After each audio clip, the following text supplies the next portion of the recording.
झारखंड में 26,000 सहायक आचार्यों की नियुक्ति पर लगी रोक हाईकोर्ट ने हटा ली है और रोक हटते ही झारखंड कर्मचारी चयन आयोग ने आवेदन की अंतिम तिथि 22 अक्टूबर तक घोषित कर दी है।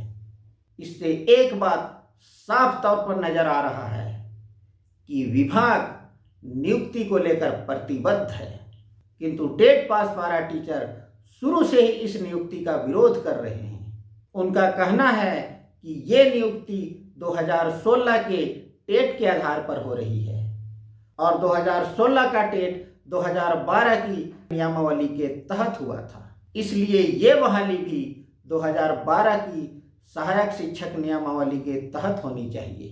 अर्थात टेट के बाद कोई परीक्षा नहीं होनी चाहिए कि जिस तरह से मेधांक के आधार पर 2013 टेट वालों का 2015 में नियुक्ति हुई है, उसी तरह से इस बार भी 2012 की नियमावली के तहत मेधांक के आधार पर नियुक्ति होना चाहिए।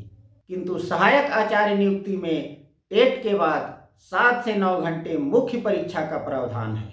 टेट पास पारा शिक्षक इस परीक्षा का विरोध कर रहे हैं। उनका कहना है कि वे 20 साल से पढ़ा रहे हैं, ट्रेनिंग कर लिया है, टेट की परीक्षा पास कर ली है और उन्हीं स्कूलों में नियुक्ति के लिए अब और परीक्षा लेने की क्या जरूरत है। यह परीक्षा उनके 20 साल के कार्यकाल पर सवाल उठाता है, क्योंकि यदि वे फेल भी हो जाते हैं फिर भी उसी स्कूलों में पढ़ाएंगे, पास होते हैं तो भी उसी कैटेगरी के स्कूल में पढ़ाएंगे।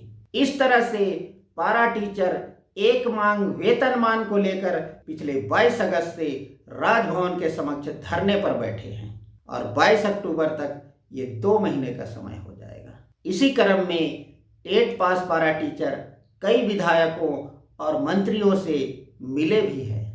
हर जगह कहा गया कि आपकी मांग सही है, आपकी मांग हमारे संज्ञान में है, सदन में उठाएंगे, हम आपकी मांग पर सवाल पूछेंगे, किंतु अभी तक कोई ठोस कदम स्पष्ट तौर पर नजर नहीं आ रहा है।